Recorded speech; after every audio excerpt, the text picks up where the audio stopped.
뉴욕 항구에 가면 여러분 자유의 여신상이 이렇게 세워져 있습니다. 독립 국가가 된 미국이 1886년경에 프랑스에게 사실 선물을 받은 거예요. 많은 이민자들이 그래서 뉴욕 항구로 들어오면서 그런 생각을 한다고 합니다. 자유의 여신상을 보고 드디어 우리도 새로운 삶을 시작하는구나. 또 나를 압박하던 억압에서 자유해질 수 있구나. 이렇게 아메리칸 드림을 꿈꾸면서 들어왔다고 해요. 이민자인 저도 이렇게 똑같이 비슷한 자유를 느꼈던 경험이 있습니다.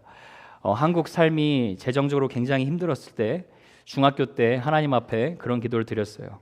하나님, 이런 애국 같은 환경에서 제발 저희 가족 좀 건져주시길 바랍니다. 근데 여러분, 하나님이 어떤 분이세요? 참 좋으신 분이신 게 고통 가운데 부르짖는 기도를 하나님이 외면하지 않으시는 분이세요. 너무 좋으신 분이세요. 그 기도에 응답해 주시고 제가 미국 댈러스 공항에 도착하고 몇 년 만에 온 가족이 다 만났을 때 그때 공항에서 무거운 짐이 완전히 내려지는 듯한 그 자유함. 사실 저는 그때 생각하면 지금 미국에서 살고 있는 하루하루가 너무나 그냥 감사해요. 저뿐이겠어요, 여러분. 누구나 사람은 이제 자유를 갈망하면서 살아갑니다. 조금 더 나은 환경, 그리고 지금보다 더 행복하고 싶은 자유를 원합니다. 그래서 사전에 제가 자유를 어떻게 세상에서 정의하나 보니까 이렇게 나와요. 다른 사람에게 해를 끼치지 않고 자신의 뜻대로 행동할 수 있는 상태. 자, 다시 한번 들어보세요. 다른 사람에게 해를 끼치지 않고 자신의 뜻대로 행동할 수 있는 상태. 근데 여러분 한번 잘 생각해 보세요. 자신의 뜻대로 행동하면서 다른 사람에게 해를 끼치지 않는 자유라는 게 있을까요? 세상이 말하는 자유는 지극히 나 자신의 행복과 나의 유익에 초점이 맞추어져 있습니다. 그래서 여러분, 우리는 성경이 말씀하는 자유가 무엇인지 바로 정의해야 할 필요가 있습니다. 예수님은 요한복음 8장에 보면 예수님께서 이런 말씀을 하세요. 너희가 내 말에 거하면 참으로 내 제자가 되고 진리를 알지니 진리가 너희를 자유케 하리라. 믿으십니까, 여러분? 자유란 외부적인 환경이 좋아지는 것뿐만 아니라 진리 대신 예수님을 내가 인격적으로 경험하여 바로 알 때 나의 존재가 자유해지는 우리 마음의 자유함을 말합니다. 오늘 본문 말씀에 바울이 바로 그런 자유를 누리고 있습니다. 지난 시간에 등장한 베스도 총독, 그리고 더 높은 왕인 헤롯 아그리빠 왕, 겉으로는 모든 것을 풍족하게 갖춘 자들로 보입니다. 그런데 여전히 무언가에 묶여 있어요. 내면에 사람들의 인정 욕구에 묶여 있고 또 잘못된 탐심과 인간의 욕망에 묶여 있습니다.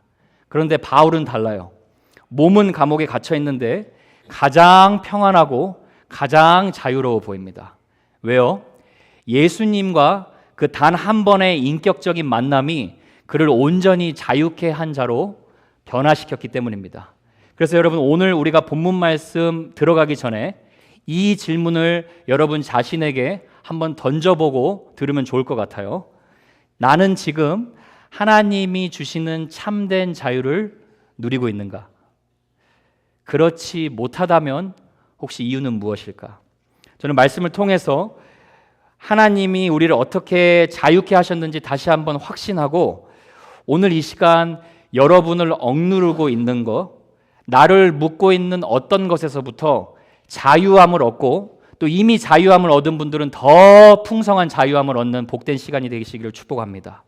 세 가지로 살펴볼게요. 첫 번째로 복음이 주는 참된 자유는 왜곡된 나의 생각에서의 자유예요. 자, 본문으로 다시 돌아가서 바울이 지금 아그리빠 왕 앞에 서 있습니다. 이제 자신의 무죄를 증언할 수 있는 절호의 기회가 왔어요. 근데 여러분, 크리스찬이 참 세상에서 매력적인 이유가 있습니다.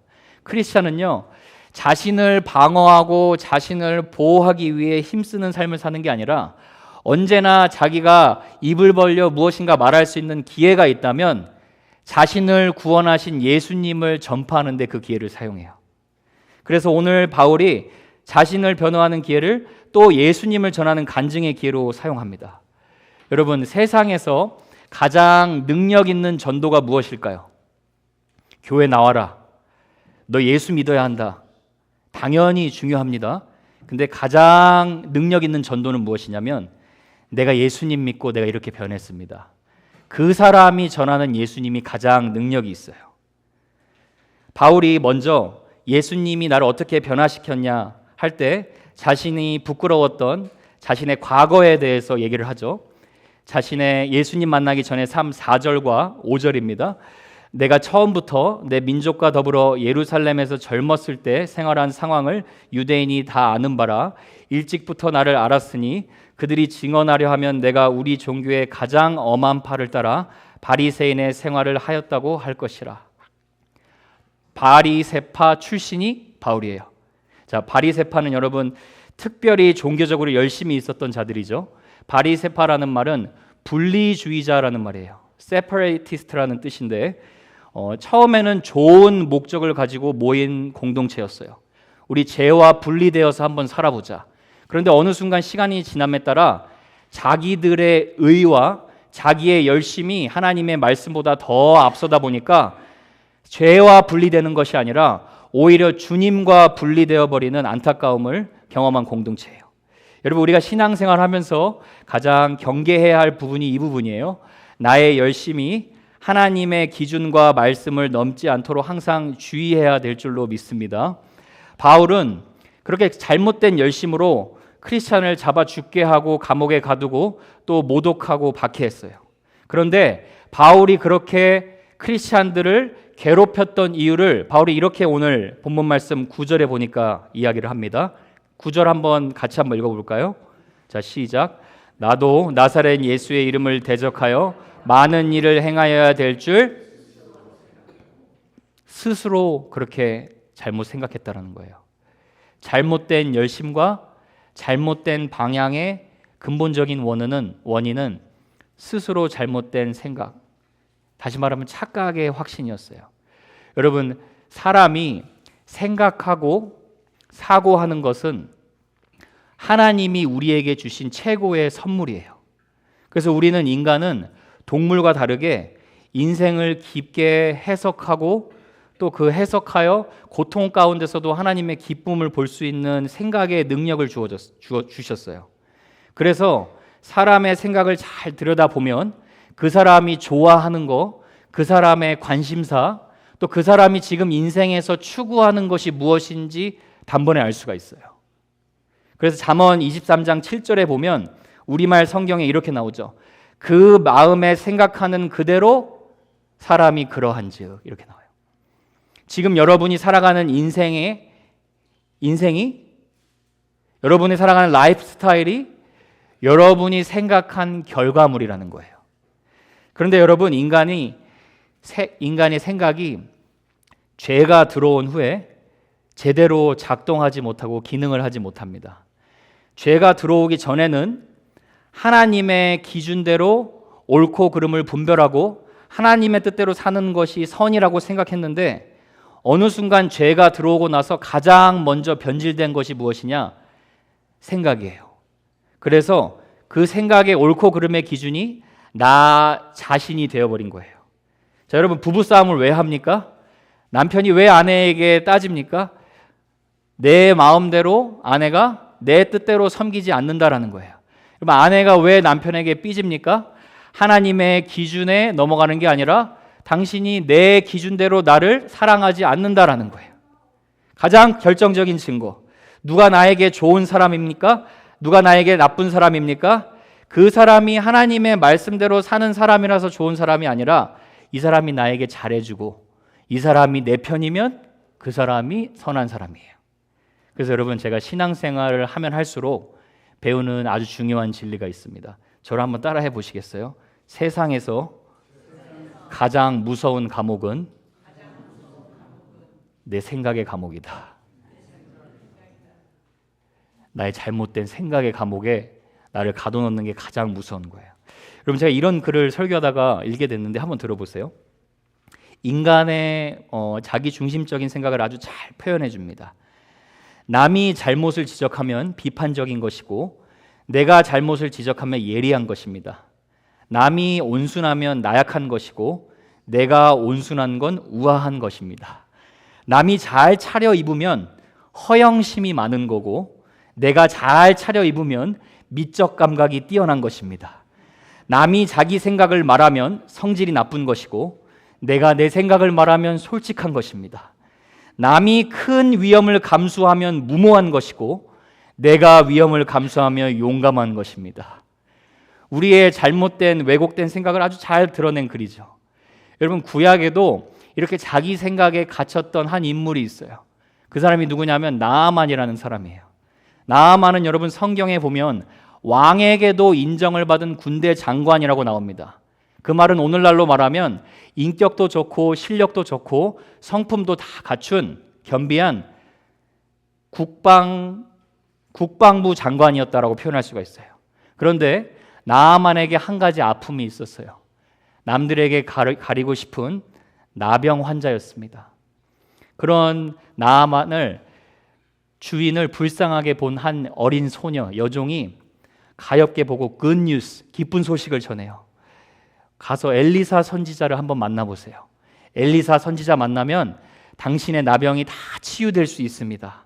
그러니까 하나님을 만나면 누구도 치유할 수 없는 당신의 나병 치유받을 수 있습니다 라고 전한 거예요. 근데 이제 엘리사가 나아만을 만나서 아주 특이한 명령을 합니다.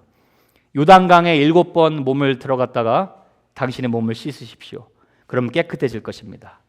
그런데 그 말 듣고 나아만이 어떻게 반응하는지 여러분 열왕기하 5장 11절 보세요. 나아만이 어떻게 했어요? 그러니까 분노했다라는 거예요. 왜냐하면 이르되 누구 생각에는요? 내 생각에는 엘리사가 이런 식으로 나를 고치면 안 된다라는 거예요. 적어도 나한테 나와서 하나님 앞에 손을 들고 기도함으로 나를 고쳐줘야지 무슨 요단강에 7번 들어가서 이런 터무니없는 명령을 나한테 하냐라는 거예요. 사랑하는 여러분, 내 생각과 하나님의 계획은 하늘과 땅의 차이만큼 다르다는 것을 인정할 수 있어야 합니다. 여러분, 내가 옳다고 생각하는 거, 내가 확신하는 거, 지금이라도 그게 하나님의 뜻이 아닐 수가 있어요. 내 생각일 수가 있어요. 그래서 여러분, 저와 여러분이 우리 삶에 하나님의 능력 있는 말씀을 경험하기에 가장 필요한 것이 무엇이냐면 내 생각에는, 내 기준에는, 내가 경험한 바로는 이게 말씀의 기준이 아니면 다 내려놓아야 돼요. 맞습니까, 여러분? 바울이 왜 이렇게 크리스찬 괴롭혔습니까? 나는 내 생각에 잡혀 있었던 사람인데 이제는 나의 생각에서 자유함을 얻고 하나님의 뜻을 순종하는 자로 자유함을 받은 구원받은 자다 고백하는 거예요. 여러분, 그래서 에베소서 4장 18절을 한번 보세요. 예수님 믿기 전에 이런 우리의 상태를 이렇게 표현해요. 그들의 무엇이 어두워졌다고 얘기하죠? 총명, understanding이에요. 그러니까 내 생각으로 사고하고 해석하는 총명이 어두워졌다라는 거예요. 이거는 정보가 부족해서 어두워진 게 아니라 보세요. 그들의 마음이 굳어짐으로 말미암아 하나님과의 생명에서 떠나 있도다. 하나님과의 관계에서 떠나 있기 때문에 하나님과의 관계에서 떠난 모든 사람의 사고의 중심에는 내가 서 있다라는 거예요. 하나님이 아니라. 그러니까 내 기준대로 판단하는 거예요. 그러나 할렐루야, 예수님 안에서 저와 여러분은 어떤 자유함을 얻었습니까? 우리의 마음의 심령이 새롭게 함을 받은 줄로 믿습니다. 그래서 하나님의 의와 진리와 거룩함을 입은 새 사람으로 입어서 이제는 하나님의 기준에 순종할 수 있는 은혜가 우리에게 임한 줄로 믿습니다. 그래서 이 생각이, 나의 생각이 내려지고 하나님의 말씀에 순종되어지는 삶의 열매가 어떻게 드러나느냐? 고린도후서 10장 5절을 보면 이렇게 나와요. 하나님 아는 것을 대적하여 높아진 것을 다 무너뜨리고 모든 생각을 사로잡아 그리스도에게 복종케 한다. 사랑하는 여러분, 저는 저와 여러분이 오늘 내가 무엇인가 얽매이는 거에 있다면 그거 다른 거 아니에요, 여러분.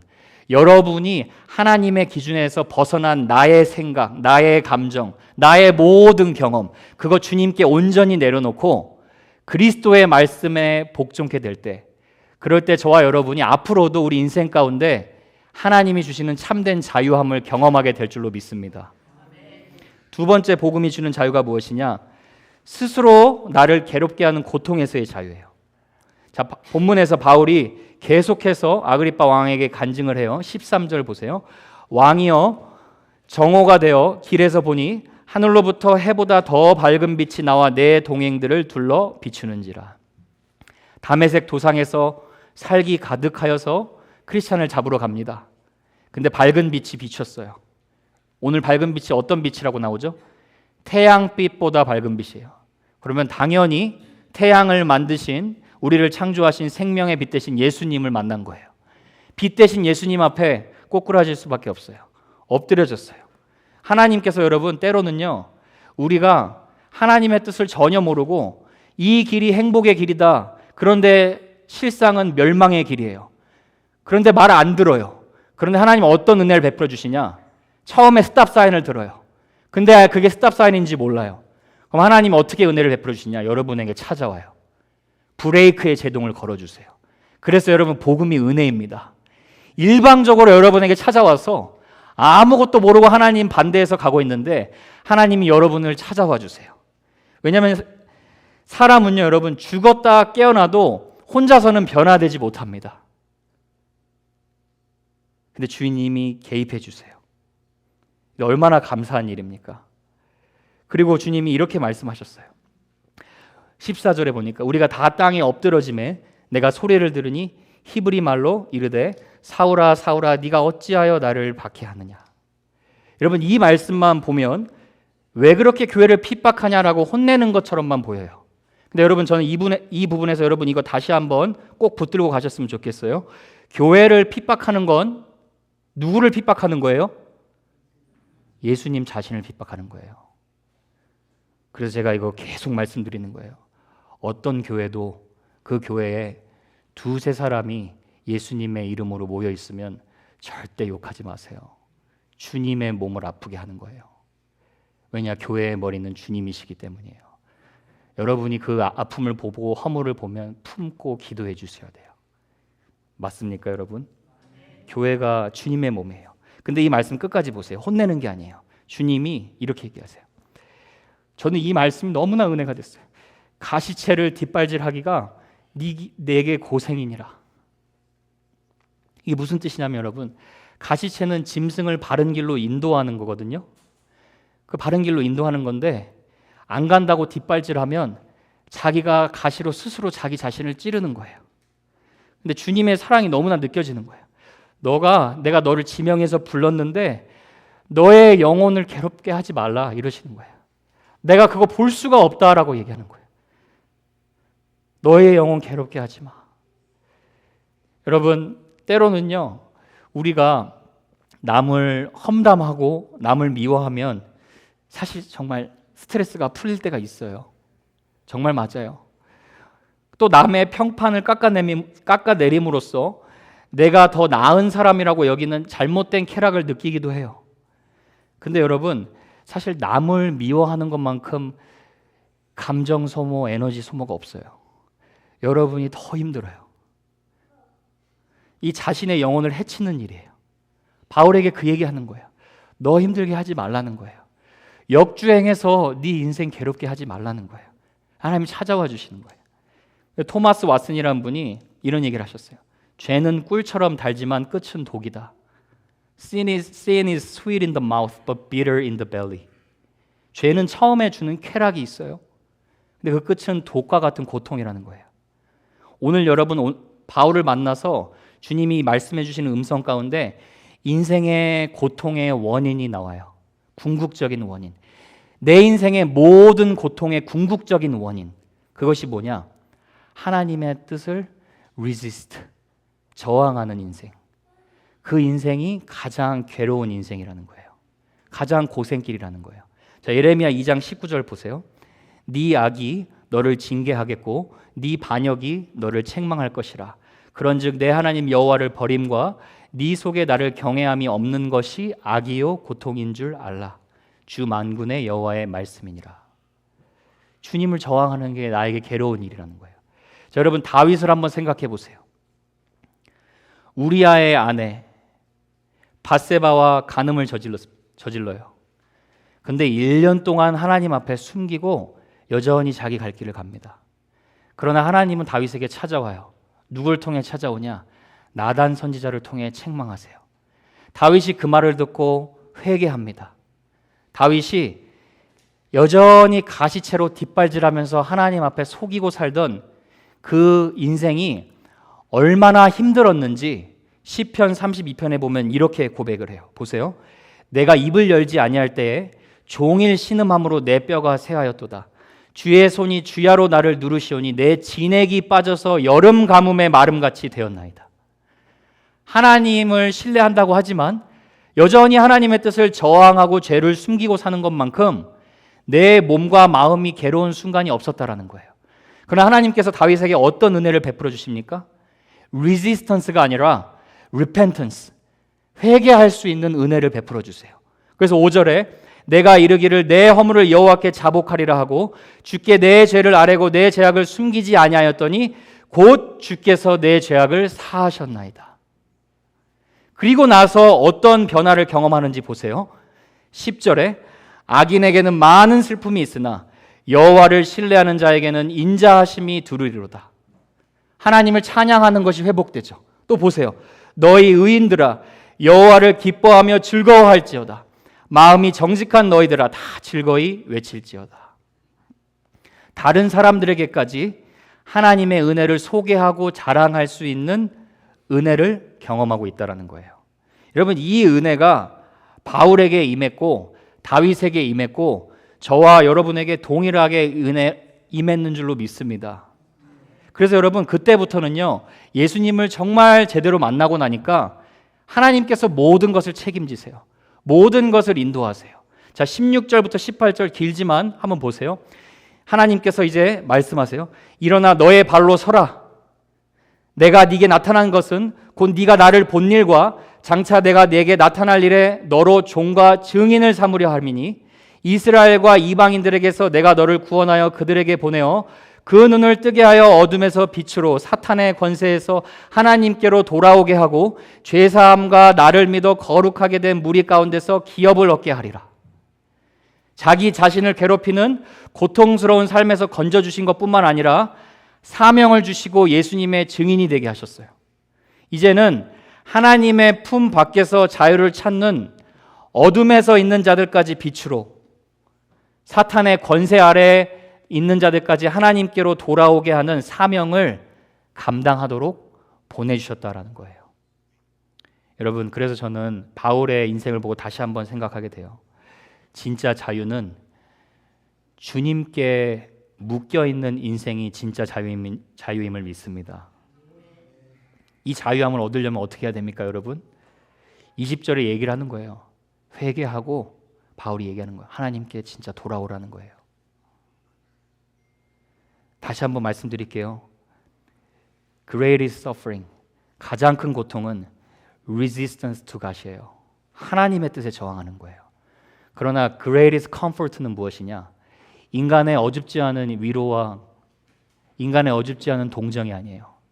진짜 하나님의 위로와 하나님의 회복은 resistance에서 repentance, 회개의 은혜를 통해 경험되어지는 것인 줄 믿습니다. 여러분 우리는 회개하라고 하면 자꾸 율법의 명령의 렌즈로만 보는 경향이 있어요. 막 되게 힘들게 느껴져요. 회개하는 게. 근데 여러분 집 나간 탕자 비유 한번 생각해 보세요. 둘째 아들. 둘째 아들이 분명히 회개를 했어요. 그렇죠? 마음의 결단이 있었습니다. 이건 아니다. 내가 하늘과 아버지께 범죄했다. 그리고 뭐라고 얘기하냐면 아버지께 가서 저를 품꾼의 하나로 여겨주세요라고 얘기해요. 그 말은 무엇이냐면 여러분 삶으로 순종의 삶을 먼저 증명한 것이 아니라 마음 상태에 어떤 결단이 있었어요? 내가 어떤 상태라도 아버지 곁을 떠나면 절대 안 되겠다. 마음에 결단이 있었어요. 근데 여러분 이 둘째 아들이 그렇게 회개할 수 있는 이유가 무엇입니까? 딱 하나예요. 아버지의 자녀이기 때문이에요. 여러분, 저와 여러분이 회개할 수 있는 이유가 무엇이냐? 하나님의 자녀라서 그런 거예요. 아버지는 이미 손가락, 반지, 신발, 새 옷 다 준비해 놓으셨어요. 돌아오면 하나님이 다 책임져 주시겠다라는 거예요. 여러분, 이게 십자가의 원리예요. 예수님이 십자가에서 저와 여러분이 범죄한 형벌과 저주를 대신 다 받으셨기 때문에 저와 여러분이 순종해야 할 온전한 순종을 죽기까지 복종해 주시고, 이제는 우리를 하나님의 자녀로 조금의 저주도 받지 않는 사랑받는 자녀로 여겨주시기 때문에, 그래서 저와 여러분이 하나님께 돌아올 수 있는 은혜임을 믿습니다. 제가 여러분 요새 여러분 30, 40대가 제일 힘든 것도 좀 알아주셨으면 좋겠어요. 신문에 그렇게 나와요. 육아하고 목회하고 이러다 보니까 진짜 힘들어요. 부쩍 힘이 붙여요. 그래서 참 내가 와이프한테 참 힘들다고 요새 그런 말 많이 하거든요. 근데 여러분 목회에서 힘든 건 아니에요. 저는 여러분 섬기는 게 제가 항상 말했죠. 고통이 이만큼이면 행복이 이만큼이라서 너무 감사하게 섬기고 있어요. 근데 몸이 지치니까 힘들더라고요. 근데 어제 차 안에서 제가 찬양을 불렀어요. 이거 안 되겠다. 이 찬양 불렸거든요. 구주 예수 의지함이 심히 기쁜 일일세, 영생 허락 받았으니 의심하주 없도다. 그리고 막 아싸 이러면서 불렀어요. 구주 예수 의지하여 죄악 벗어버리네. 안위 받고 마음이 평안해질 만큼 하나님의 위로 받고 영생함을 주께 모두 얻었네. 그렇게 찬양하는데 눈물이 막 터지는 거예요. 운전하면서. 여러분 이거 경험해 보셨어요? 해보셔야 돼요. 이거는 여러분, 제가 축구 정말 좋아하거든요. 제가 운동 좋아하거든요.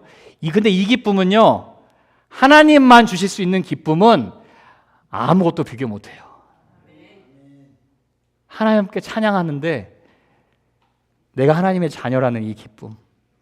여러분 마음 편히 고요히 살기 쉽지 않은 세상에 여러분 살고 계세요.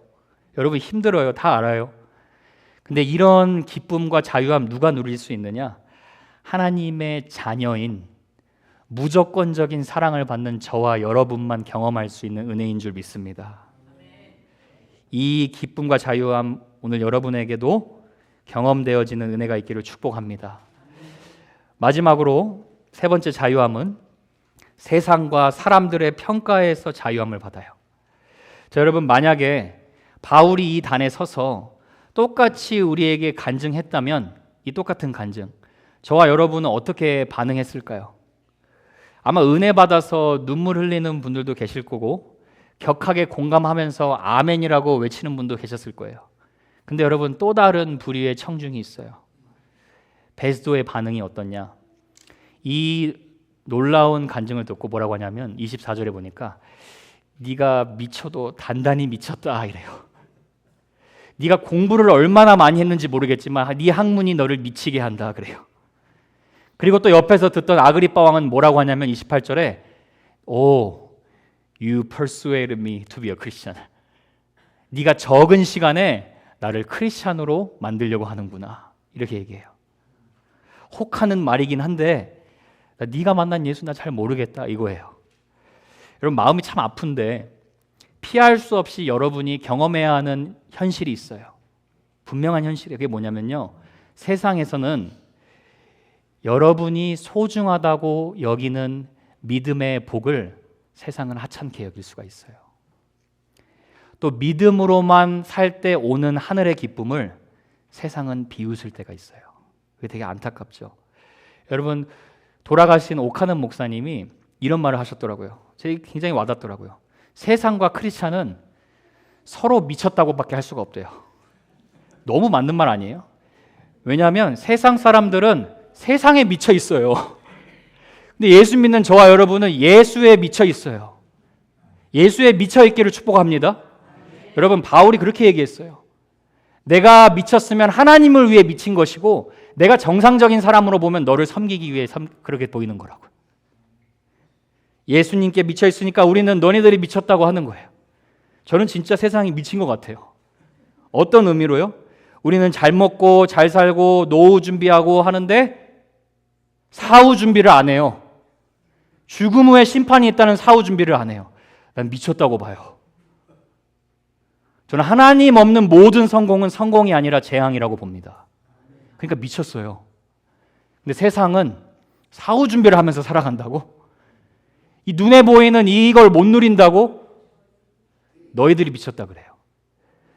여러분, 서로 미쳤다고 할 수 있기를 축복합니다. 이 은혜가 임해야 돼요, 여러분. 애진간하게, 미지근하게, 뜨뜻미지근하게 믿으면 여러분 세상 사람하고 저하고 여러분들하고 별로 다른 건 없어요. 똑같이 살아갑니다. 근데 저와 여러분이 다른 건 뭐냐면 우리가 누리는 기쁨이 달라요. 가치관이 달라요. 데스티네이션, 목적이 달라요. 목표가 달라요. 거기서 우리를 보는 거예요. 또 참 뭔가 모르게 내가 가지지 않은 것이 있구나. 그러니까 여러분 그런 사랑에 이끌리니까 바울은 사람들로부터 받는 평가와 평판에 흔들리지 않았다는 거예요. 그리고 오히려 29절에 이렇게 멋진 말을 해요. 내가 말이 적으나 많으나 당신뿐만 아니라 이런 들어보세요. 오늘 내 말을 듣는 모든 사람도 다 이렇게 결박된 것 외에는 나와 같이 되기를 하나님께 원하나이다. 너무 멋지지 않아요, 여러분?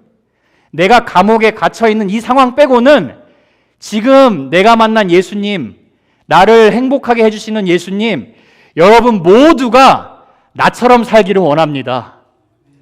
너무나 당당한 하나님의 자녀의 자부심이에요. 바울은 여러분 감옥에 있는 죄수가 아니라 자기가 이미 하나님께 인정받은 하나님의 종이고 자녀임을 알았어요. 감옥은 자기를 가두고 있는 감옥이 아니라 하나님의 뜻을 전하는 선교지임을 알았어요.